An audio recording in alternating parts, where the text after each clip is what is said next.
Welcome to On the Move.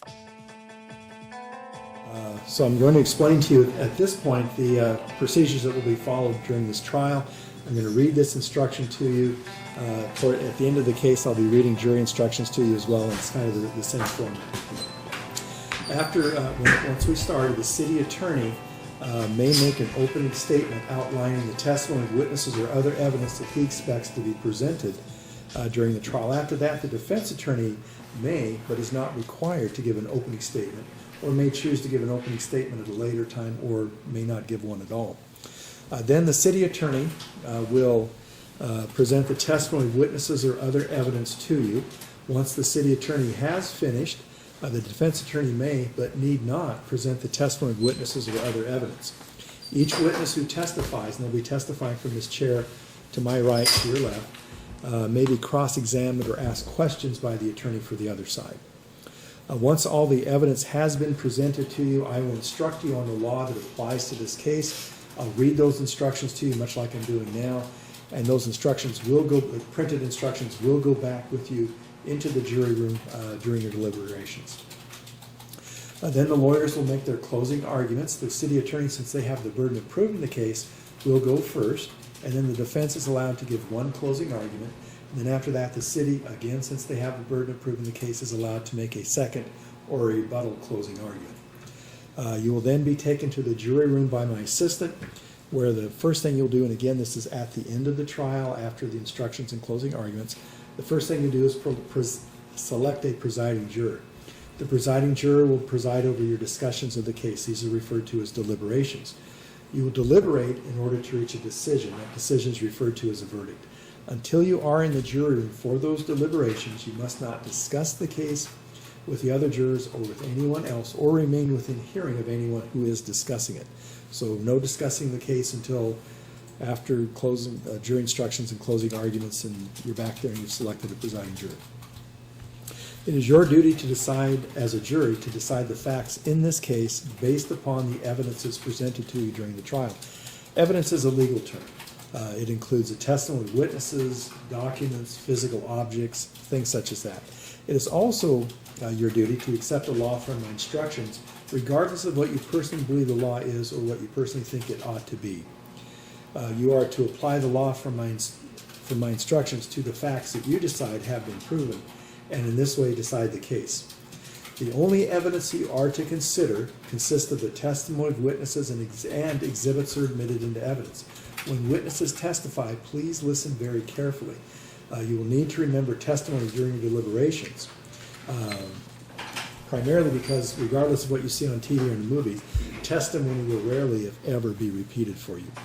Any exhibits that are admitted into evidence will go with you to the jury room with you during your deliberations.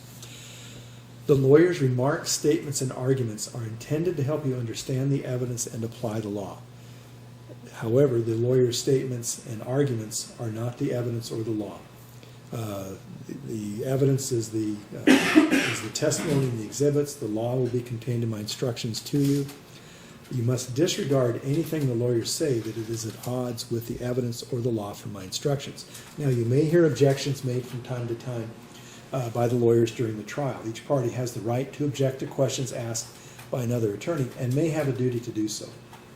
These objections should not influence you. Do not make any assumptions or draw any conclusions based on a lawyer's objections. One of my duties as judge is to rule on whether or not evidence should be admitted during the trial. What this means is I must decide whether or not you should consider evidence that's being offered by one of the parties. For example, if one party offers a photograph as an exhibit, I will decide whether or not it is admissible. Don't be concerned about the reasons for my rulings. You must not consider or discuss any evidence that is either not admitted or that you're told to disregard. Our state constitution prohibits a trial judge from making a comment on the evidence. Because it is your role to decide to evaluate the evidence, it would not be proper for me to express, either by words or conduct, my personal opinion about the value of a particular witness's testimony or of an exhibit. And I will not intentionally do this. If it appears to you that I have indicated in any way my personal opinion concerning any evidence, you must disregard it entirely. And you've probably noticed the microphones and the cameras in here. Everything that's said and done in court is recorded. It makes up what we refer to as a court record. My assistant's making sure not only that everything's being recorded, but she's also keeping track of what's going on in court. You will also be in her care and custody throughout the trial. She can help you with any concerns you have that are related to your jury service. She's not, however, permitted to answer any questions you may have about the law or the facts. So don't ask her that type of stuff. And if you do ask her that type of stuff, she's not being rude. She's just not going to answer. But please do follow any instructions she gives you, particularly on how to get back to the jury room. It is a secured area. As I indicated earlier, you will be allowed to take notes during the trial. Whether or not you do so is entirely your own decision. If you do decide to take notes, you should make sure that it does not interfere with your ability to listen to and observe the witnesses. When we get back from our lunch recess, you'll have a notepad. If you do take notes on that pad and on no other paper. During any recesses during trial, or if you ever we ever have the jury leave the courtroom, your notes will remain in the courtroom face down on your chair. No one will ever be allowed to look at your notes. You must not discuss your notes or show your notes to anyone until you begin deliberating on your verdict, and that includes the other jurors. During your deliberations, you're free to discuss your notes or show your notes to other jurors if you wish. Now, you're not to assume that your notes are necessarily more accurate than your memory. You're being allowed to take notes not to substitute for your memory, but to assist you in remembering clearly. Also, don't assume that your notes are more or less likely more or less accurate than the notes or memories of your fellow jurors. Once you've reached a verdict, your notes will be collected and destroyed. Nobody will ever look at them. Throughout the trial, you must come and go directly to the jury room, and my assistant will have instructions on that. Don't remain in the hallway or out in the foyer or the lobby or anything, as even though you have a juror badge on, people may not recognize you as a juror, and you may inadvertently overhear some discussion of the case. Now, the parties and witnesses in the case have been instructed not only to not have contact with the jury, but to even avoid having the appearance of contact with the jury. So if you see one of the attorneys outside and you say to them, hey, you got big plans for the 4th, they're going to turn around and walk away. They're not being rude. They're just following the court's instructions to not even give the appearance that they're having any contact with you. It is essential to a fair trial that everything you learn about this case comes to you in this courtroom and only in this courtroom. You must not allow yourself to be exposed to any outside information about the case. Don't permit anyone to discuss it or comment about it in your presence. You must keep your mind free from any sort of outside influences so that your decision will be based entirely on the evidence presented during the trial and my instructions to you about the law. Until you are dismissed at the end of the trial, you must avoid any outside sources such as newspapers, magazines, blogs, the internet, radio or television broadcasts, which may discuss this case or the issues involved in the trial.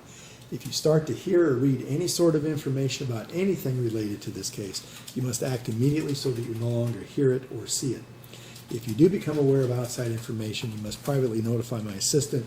Don't discuss it with your fellow jurors. By giving this instruction, I do not mean to suggest that this particular case is newsworthy. I give this instruction in every case. During the trial, don't try to determine on your own what the law is. Don't seek out any evidence on your own. Don't consult any dictionaries or other reference materials. Don't conduct any research into the facts, the issues, or the people involved in the case. And this means you can't use Google or any other sort of internet search engine or resource to look up anything or anyone or any issue that's involved in this case. Don't expect the scene of any event that's involved in the case. Obviously, at this point, you don't know where any scene may or may not be. But if you do find that out, if in your ordinary course of travel, you would have to drive by that area, don't stop and investigate. It'd probably be a good idea if you used an alternate route. The main thing is you must keep your mind clear of anything that is not presented to you in this courtroom.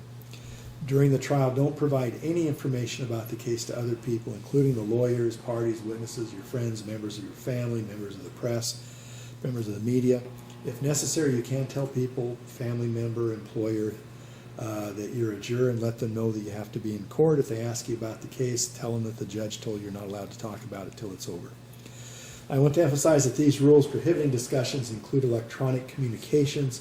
You must not send or receive any information about anything or anyone related to this case by any means, including text messages, emails, telephone, internet chats, blogs, social networking websites. In short, don't communicate with anyone by any means concerning what you see or hear in this courtroom, and do not try to find out more about anything related to this case by any means other than what you learn in this courtroom. These rules ensure that both parties receive a fair trial. Now, obviously, if you do become exposed to information that, other than what you've learned in the courtroom, that could be grounds for a mistrial, which would mean all the work and expense and everything that's gone on so far would essentially be wasted. Once you've reached the verdict, you're free to do any research that you want to, or to share any information or experiences with anybody else. Throughout the trial, you must maintain an open mind and not form any firm and fixed opinion about any issue in the case until the entire case has been submitted to you for your deliberations. As jurors, you are officers of this court. As such, you must not let your emotions overcome your rational thought process. You must reach your decision based on the facts proved to you and on the instructions given to you, not on sympathy, prejudice, or on personal preference. To assure that all parties receive a fair trial, you must act impartially with an earnest desire to reach and declare a proper verdict. To accomplish a fair trial takes work, commitment, cooperation, and a serious and continuous effort by each one of us. And again, I do thank you for your willingness to serve this court and our system of justice. I'll be detained right now, officer. Let me see your ID. No, thank you. What's that? No, thank you. No, thank you? No, thank you. Okay, why are you saying no, thank you? I know it's my Fourth Amendment right. I don't have to show you my identification. And one of these books that I want to discuss is this book right here. It's called Founding Brothers. It's written by Joseph J. Ellis, and I really found this book to be really informative. It helped me out a great deal in understanding the founding of this. Really comfortable too. That's one thing I really like about this bag, is the comfort level of it. But anyway, so let me move on here and we'll start showing the back here, show the features. First thing first here, we got the front of it.